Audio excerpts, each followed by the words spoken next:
사랑하는 일산충신 성도 여러분, 오늘도 이렇게 기도의 자리로 나오신 여러분들에게 세상을 이기는 하나님의 말씀이 충만케 되어지기를 간절히 기도합니다. 출애굽기 말씀은 이스라엘 백성들이 애굽이라는 세상 나라를 떠나 하나님의 절기를 지키기 위해 하나님이 약속하신 가나안 땅을 향하여 나아가는 그 여정이라 하였습니다. 당시 이스라엘 백성들은 애굽 왕 바로를 위한 위대한 건축물을 만들고 애굽 신을 섬기기 위한 성전을 건설하는 데 사용되어지고 채찍을 맞으며 노역하고 있었습니다. 그러나 이제는 애굽을 위해 살아가는 자들이 아닌 하나님의 말씀이 선포되어지는 자리를 향해 나아가고 하나님의 뜻을 함께 이루어가는 사람들로 나아가게 됩니다. 그런데 하나님께서 이스라엘 백성들을 구원해 내시는데 전지전능한 하나님이시라면 한 방에 애굽을 멸망시킨다든지 아니면 이스라엘 민족들에게 큰 힘을 주셔서 무력으로 이기게 하셨다면 하루 만에 빠져나오는 것은 그리 어렵지 않았을 것 같습니다. 그러나 애굽을 탈출하는 데 있어서는 매우 복잡하고 섬세한 구원의 과정을 거쳐갑니다. 모세의 소명부터 온 민족이 애굽을 벗어나기까지 수많은 갈등과 시험의 과정이 있었습니다.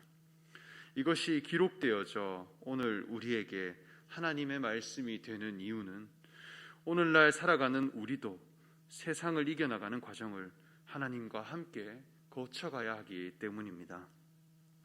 역사적으로 애굽이라는 나라는 아주 오래전에 멸망했습니다. 그러나 애굽이 가진 사고방식은 오늘날 여전히 우리 삶 가운데 남아 있습니다. 세상이 추구하는 삶의 방식들, 위대함을 이루고 잘 먹고 잘 사는 것이 최고라 여기며 사람을 이용 가치와 수단으로 대하며 세상의 업적과 육신의 풍요로움 그 자체를 중요하게 여기며 살아가는 그 가치관이 우리 속에 있다는 것입니다. 그러나 하나님께서는 끊임없이 우리를 불러내고 계십니다. 우리를 자녀 삼으시기 위해, 그리고 하나님의 뜻을 이루며 살아갈 수 있는 자들이 되게 하기 위해 지금도 우리를 이끌어가고 계십니다. 그렇게 이끌어 가시는 과정 중 하나가 10가지 재앙입니다. 하나님은 애굽에 재앙을 내리심으로 이스라엘 백성들을 탈출시키셨습니다. 재앙을 통해 애굽 나라는 심판받고 이스라엘 민족은 더욱더 구분되어진 삶의 자리를 향해 나아가게 된 것입니다. 우리가 시험을 칠 때도 시험이 제대로 준비되지 못한 사람에게는 그 시험 시간이 재앙입니다. 자신을 심판하고 자신을 괴롭게 하는 시간이 되어집니다. 그러나 준비되어진 자에게는 오히려 확증의 기회가 됩니다. 오히려 심판이 준비되어진 자에게는 영광스러운 사람이 될 수 있는 기회가 되어지는 것입니다. 저는 살면서 공부를 한 번도 제대로 해본 적이 없었습니다. 음악 전공생으로서 음악 실기를 공부했고 또 현장에서 건축 일을 배웠기 때문에 앉아서 공부하는 것은 늘 피해왔습니다. 그런데 20대가 지나가기 전 나도 공부를 한번 꼭 해봐야겠다는 도전을 가지게 되었습니다. 그 목표 중 하나가 장로의 신학대학원을 준비하고 진학하는 것이었습니다. 그래서 대구 계명대학교 작곡과를 졸업하는 해에 졸업 준비와 신대원 준비를 함께 병행했습니다. 그러나 졸업과 시험을 함께 병행해야 할기에 제대로 공부를 하지 못했고 기출 문제만 달달 외워서 시험장에 입장했습니다. 그렇게 시험을 치는데 정말 큰 충격을 받았습니다. 왜냐하면 아는 문제가 하나도 없었기 때문입니다. 시험 문제를 다 풀고 나니 20분이나 남았습니다. 그렇게 치고 내려오던 장신대 계단에서의 심정을 아직도 잊을 수가 없습니다. 너무나 그 시간들이 부끄러웠고 참담했습니다. 시험을 치는 모든 시간들이 저에게 괴로움을 주었고 마치 재앙과 같은 시간이었습니다. 결국에 저는 불합격을 하였고 저는 바로 아내와 결혼을 해서 서울로 올라왔습니다. 그리고 제대로 된 성경 공부를 하기 시작했습니다. 매일 6시간 이상씩 공부를 하였고 성경 구절을 암송하고 그 성경에 있는 모든 내용들과 구조들을 익혀갔습니다. 두려운 마음과 떨림으로 시험을 준비해 가는데 어느 순간이 되니 시험 날이 점점 기다려지기 시작했습니다. 그렇게 시험을 쳤는데 시험 문제를 보니까 다 아는 문제들만 나왔습니다. 문제를 보면 답이 바로 보이게 되는 아주 신기한 경험을 하게 되었습니다. 아내는 저보다 더 어려운 시험을 준비해서 합격한 사람인데 저에게 이전에 이야기하기를 정말 시험 준비가 제대로 된 사람은 시험장에서 문제를 풀 때 답이 춤을 추고 있다는 얘기를 했는데 정말 그런 경험을 했었습니다. 문제 앞에 고민과 갈등 없이 확신으로 답을 선택하게 되었습니다. 이번에도 시험을 다 치니 20분이나 남았는데 답을 모두 다 적고 남는 시간이었습니다. 저는 생애 처음으로 나도 공부를 할 수 있다는 성취감을 얻었고 그리고 공부가 쌓여갈 때마다 빨리 시험을 치고 싶다는 생각을 하게 되었습니다. 왜냐하면 준비가 되었기 때문입니다. 하나님의 심판 역시 하나님 외에 다른 것을 섬긴 자에게는 재앙이 됩니다. 그러나 이 재앙이 이스라엘 백성들에게는 광야를 향해 나아갈 수 있는 거룩한 기회가 되었습니다. 재앙을 통해 누군가는 부끄러움 받고 누군가는 영광스러운 자리로 향해 가게 됩니다. 그렇기에 유월절이라는 절기는 재앙이 지나갔다, 하나님의 심판이 넘어갔으며 하나님의 심판과 상관없는 사람이 되었다라는 의미를 가지고 있습니다. 오늘 읽은 본문 말씀은 그 10가지 재앙 중 마지막 재앙인 장자의 죽음입니다. 본문 4절과 5절 말씀을 제가 읽어드리겠습니다. 모세가 바로에게 이르되 여호와께서 이와 같이 말씀하시기를 밤중에 내가 애굽 가운데로 들어가리니 애굽 땅에 있는 모든 처음 난 것은 왕위에 앉아 있는 바로의 장자로부터 맷돌 뒤에 있는 몸종의 장자와 모든 가축의 처음 난 것까지 죽으리니 이렇게 말씀하셨습니다. 애굽에 있는 모든 자들의 장자들이 죽음을 맞이하게 될 것이라 이 마지막 재앙을 예고하였습니다. 장자라고 하면 첫째 아들이고 또 초태생, 즉 애굽의 모든 첫째 생명들을 죽인다는 하나님의 심판. 이것에는 어떠한 우리의 교훈이 들어있는 것일까요? 우리가 성경 말씀을 하나하나 읽어가 보면 하나님께서는 꼭 첫째 아들이 아닌 둘째 아들을 선택해 가시는 것을 볼 수 있습니다. 아담과 하와에게서 태어난 가인과 아벨이 있습니다. 하나님은 첫째의 가인의 제사는 받지 않으시고 둘째의 아벨의 제사를 받으셨다 하였습니다. 그런데 그 이유가 정확히 설명되어 있지는 않습니다. 그리고 믿음의 조상 아브라함에게서 난 아들 이스마엘이 있고 그리고 이삭이 있는데 첫째 이스마엘은 하나님께서 버리시고 이삭을 통해 믿음의 계보를 이어가게 하셨습니다. 그리고 그 이삭에게서 에서와 야곱이라는 두 아들이 태어납니다. 그러나 이삭 역시 첫째 에서가 아닌 그 둘째 동생 야곱에게 장자의 축복을 내려서 그 믿음의 계보를 이어가게 하셨습니다. 이러한 하나님의 선택들을 하나하나씩 종합해 보면 첫사람은 다 버리셨다는 것입니다. 또한 애굽에서도 왕의 장자, 몸종의 장자, 가축에 처음 태어난 것을 모두 죽인다 하였습니다. 하나님은 첫째 사람보다 둘째 사람에 집중하시고 그에게 복을 내리심을 볼 수 있습니다.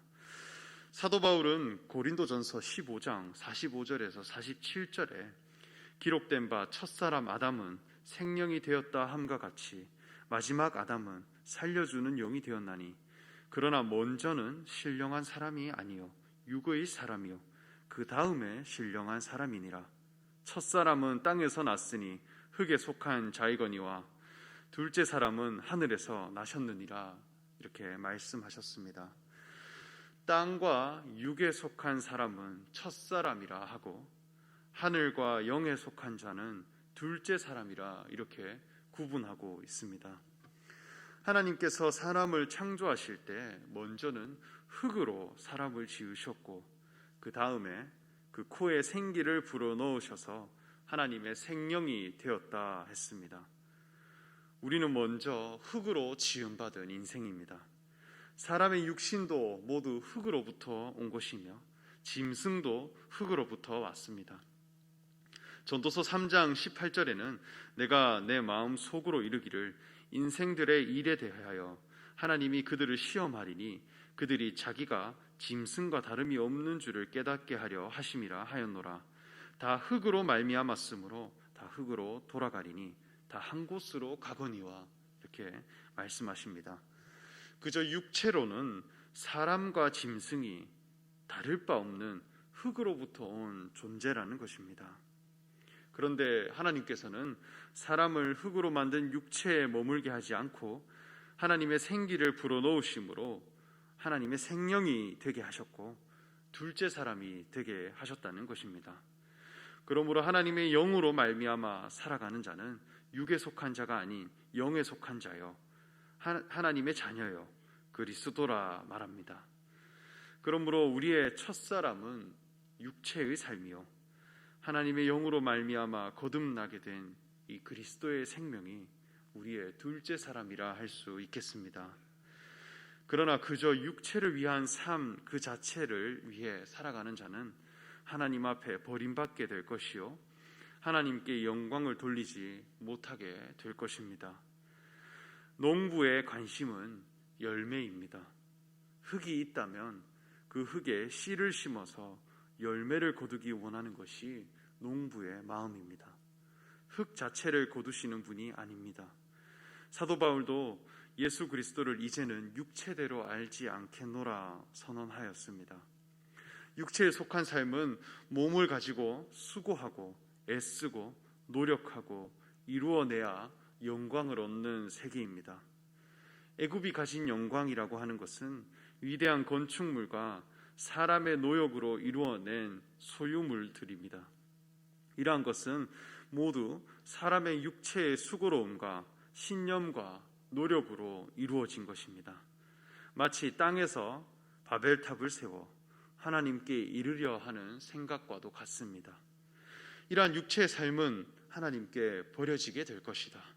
이것을 보여주시기 위해 예수님께서 십자가로 가셨습니다. 우리에게 교훈을 주시기 위해 십자가로 가셨는데 육체로부터 온 모든 것은 십자가에 죽임당한 바 되고 그리스도와 하나님의 아들이라 하는 생명으로 다시 사신 바 되어 하나님께 영원히 올리어지게 되었고 그 그리스도의 생명이 제자들에게 남겨지게 되었습니다. 그리고 이 생명은 오늘날 우리를 살리시는 영원한 생명이 되었습니다. 이 애굽은 육체로 영광을 얻는 세계입니다. 우리가 살아가는 이 세상도 육신의 노력으로 얻은 것을 자랑하고 어필하는 세계입니다. 육신의 영원한 안식은 없습니다. 하나님 나라에 속한 백성들은 영으로 사는 자들입니다. 그래서 통곡할 것이 없습니다. 억울해할 것이 없습니다. 출애굽은 겉사람에게서 일어난 것이 아니라 우리 속에서 일어나야 할 영원한 사건이 되어야 하겠습니다. 육체의 힘과 능력으로 살아가고 육체로 이룬 업적을 삶의 목적으로 살아가는 자들에게 이 장자의 죽음은 재앙이 되게 하셨습니다. 그러나 하나님의 백성들은 겉사람으로 살아가는 자들이 아니라 영원한 생명인 그리스도를 위해 살아가는 자들입니다. 그렇게 예수님께서도 마태복음 6장 20절에 너희 보물을 하늘에 쌓아두라. 거기는 좀이나 동록이 해하지 못하며 도둑이 구멍을 뚫지도 못하고 도둑질도 못하느니라 말씀하셨습니다. 아무리 빼앗아가고 훔쳐가려 해도 해함을 받지 않는 귀한 그리스도라는 보물이 있다는 것입니다. 이러한 심판을 피해갈 수 있는 지혜로운 그리스도인이 우리는 되어야 하겠습니다. 삶의 영광에 대한 기준이 오늘날 우리에게서 바뀌고, 인생의 자랑에 대한 기준이 오늘날 우리에게서 바뀌고, 기쁨의 내용이 오늘날 우리에게서 바뀌고, 감사의 조건이 변하게 되어지는 것이 지금 현재를 살아가는 우리들의 출애굽입니다. 현재 세상 살아가는 가운데서 우리의 속심령이 출애굽하게 된다는 것은 애굽의 모든 가치 기준이 우리에게서 사라지게 되고, 하나님의 영으로부터 주어지는, 이제는 땅에 속한 것이 아니라 하늘에 속한 하나님의 그 기준이 우리의 것이 되어 우리가 세상과 구분된 그러한 가치 기준을 확보하게 되고, 마침내 거룩한 이스라엘 백성이 되는 것이라 하겠습니다. 세상과 구분된 영광을 하나님께 올려드릴 수 있는 우리 모두가 되기를 소망하며 말씀을 전합니다.